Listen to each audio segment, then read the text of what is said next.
Before we go to questions, will be Reggie Littlejohn, who's founder and president of Women's Rights Without Frontiers, who has been a true leader in trying to bring focus on the gendercide issue in China. And I'd like to now yield to her. It's an honor to be a part of this panel.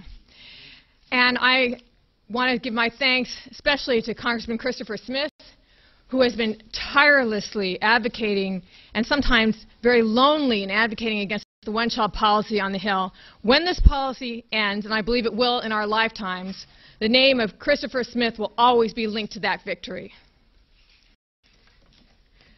This is a picture of a young woman named Lu Dan.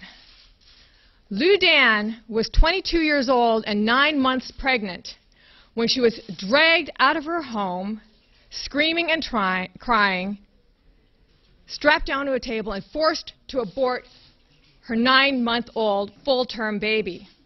The Chinese Communist Party did this even though they knew that Lu Dan had high blood pressure and that a late-term forced abortion would be dangerous for her. She was left alone in an operating room in the Family Planning Center. Finally, at 3 in the morning, her fiancé sensed that something was wrong. He burst into the room and discovered her lying there unconscious with blood flowing from her ears, nose, eyes, and mouth. Even so, the family planning police would not call for emergency help until he begged them to. Finally, help arrived, but it was too late. Lu Dan died along with her 9-month full-term baby. The one-child policy causes more violence towards women and girls than any other official policy on earth and any other official policy in the history of the world. It is China's war on women and girls. I say to President Obama, any discussion of women's rights, indeed any discussion of human rights, would be a complete charade if the one-child policy is not front and center in that discussion. It does not matter whether you are pro-choice or pro-life on this issue. No one supports forced abortion because it's not a choice. Rather, the Chinese forced abortion policy is systematic, institutionalized violence against women. The Chinese Communist Party says that this is none of our business, it's just their internal affair. This argument is a smokescreen. First of all, the Chinese Communist Party has signed several international treaties, and it is violating them by forced abortion, forced sterilization, and infanticide. Second, one-child policy has given rise to gendercide. And here was a big article that appeared in The Economist called Gendercide. Where are 100 million baby girls? Because of sex-selective abortion, there are now currently an estimated 37 million more men in China than women. And that, in turn, is the driving force behind sexual slavery in China, within China, and also for the surrounding countries.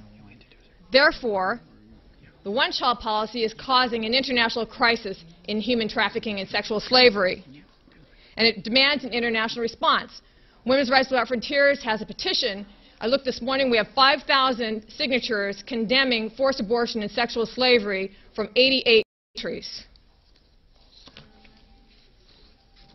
How does forced abortion in China affect us as Americans? In 2 ways. First of all, Ted Turner has repeatedly stated that he believes that the entire world should adopt the one-child policy, including the United States.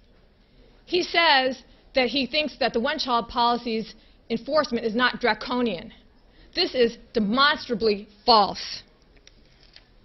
One-child policy is enforced through forced abortion, forced sterilization, and infanticide. Adopting it worldwide would hurl women's rights back to the Dark Ages. And Ted Turner, if you're you're listening to this, I would love to debate you on this issue if you dare to have a substantive conversation about this issue. Forced abortion in China also affects Americans because, in some sense, we're underwriting it through the UNFPA, the United Nations Family Planning Fund. This fund was found by then Secretary of State Colin Powell to be in cahoots with forced abortion, coercive family planning in China. It is my opinion that the U.S. should not fund the UNFPA until the UNFPA pulls out of China. In China, a woman's body is not her own. It belongs to the state. A woman's womb is the most intimate part of her body, physically, emotionally, and spiritually. For the Chinese Communist Party to force its bloody hand right into a woman's womb and crush the life in there against her will is a heinous crime against humanity. I call upon you, President Obama, if you care about women's rights, if you care about human rights, tell President Hu Jintao forced abortion must stop. Thank you.